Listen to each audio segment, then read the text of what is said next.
I'm absolutely obsessed with this calendar planner because at the end of the month and the year, I have a full journal of art. It forces me to continue to be creative in the moment, bite off little pieces at a time. It helps me look forward to the new month and what that month may hold and bring and what it means. And when I look back, it shows me growth that I've done in my artwork and just in my thought process.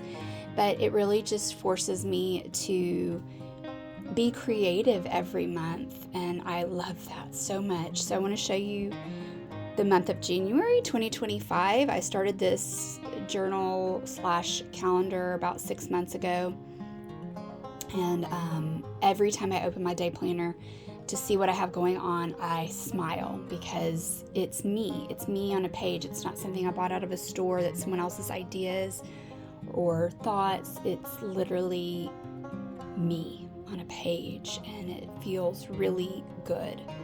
So one of my favorite things is that whenever I put the journal together, I made all of the monthly calendar pages and then I just randomly put together different papers and then I labeled them. So they were not labeled. I am the one who added the dates and the months. So I was able to select my own papers and pages, but this is kind of like an Easter egg hunt for me because when I pull out the next month, those pages are already there waiting, and it's kind of like a little surprise of, okay, what's this month going to look like? And I've already set the stage by inserting some different pages and things that I like, and then being able to add to those, they give me a jumping off point. Like I'd already put this in the book, so that determines some of my color palette. This was already bound in my book, and so I have these little tidbits of paper and pieces tucked away that sort of inspire the direction of each page, and that is fun.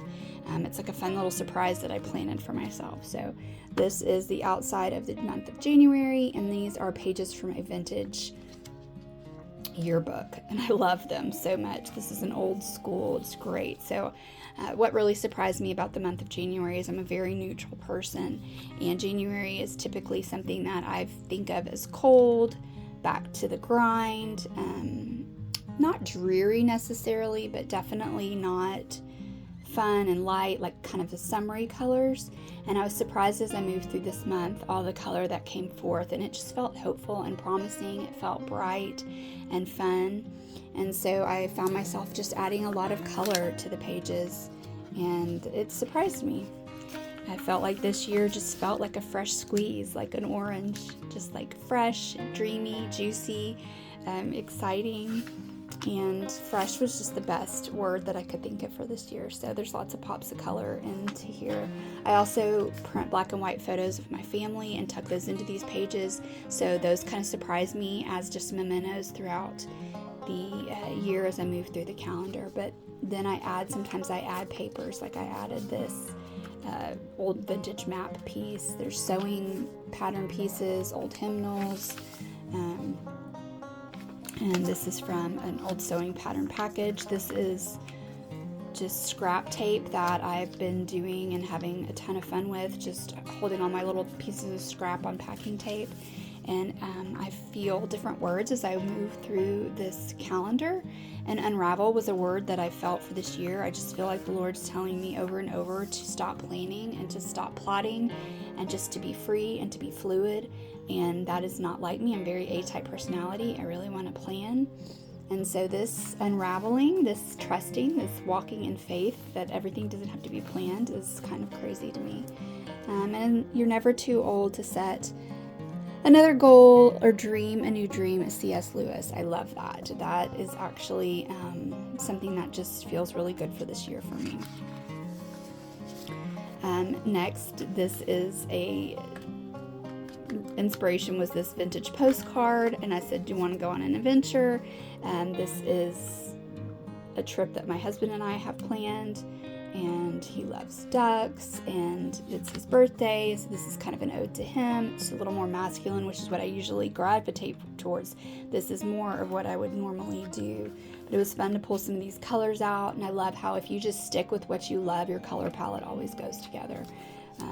Even if you go bright and have color, or you stay neutral, the tones and everything tend to stay together and be fluid. If you just stay true to what you love, you'll find that it flows really, really well. This one I just had these are wax napkins, so I waxed them before I put them in here. Trust the Lord with all your heart, lean not on your own understanding, in all your ways submit to him, and he will make your path straight. Proverbs 3:5-6, love that verse. Feels like a really good one for the year. I also go in when I created the binder or the day planner and put in birthdays and holidays that I knew of back then. So those are little tidbits that I don't have to do. I just create this at the time. These are already there for me. So I just kind of took off of the floral motif here, added some of my own flowers, some glitter, things like that. So this was a fun page. Then next, this is probably more what I think of. January is cold, and we live in Texas, so it's not really that cold here. And it doesn't really snow, which would be probably fun if it did more, but it doesn't. But I did decide to just bring that in, and blue is one of my least used colors in my personal color palette, so I was really surprised at how drawn I was to blue this month. But I found lots of different tidbits and pieces of blue, and I love how when you throw them all together, once again, they all go. There's a lot of glitter and just fun and sprinkles and sparkles, and you have purpose, because I've got to remember that this year. I do. And I have to share that, and that's an important reminder for me for going into the year. It's one of the things I want to keep in the forefront of my mind.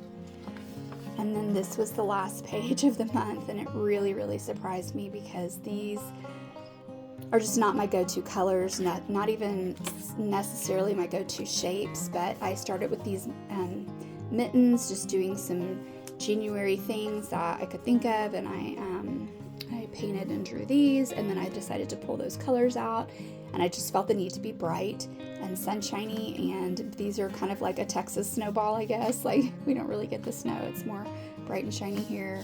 I just love the possibility of this year. And then I thought, who says January can't be bright? And I just need to remind myself that there's no rules.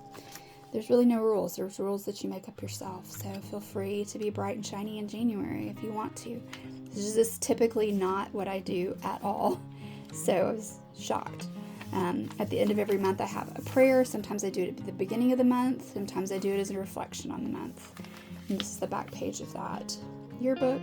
Just add a little January, and that's it. And now I'll tuck it into my large.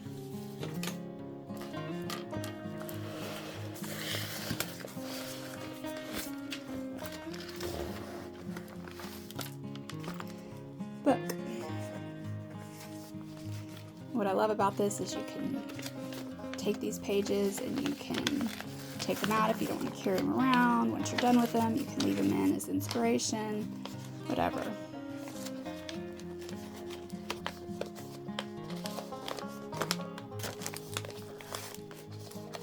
But every time I open this, it really does make me just smile. Boop. This is December, so there's other months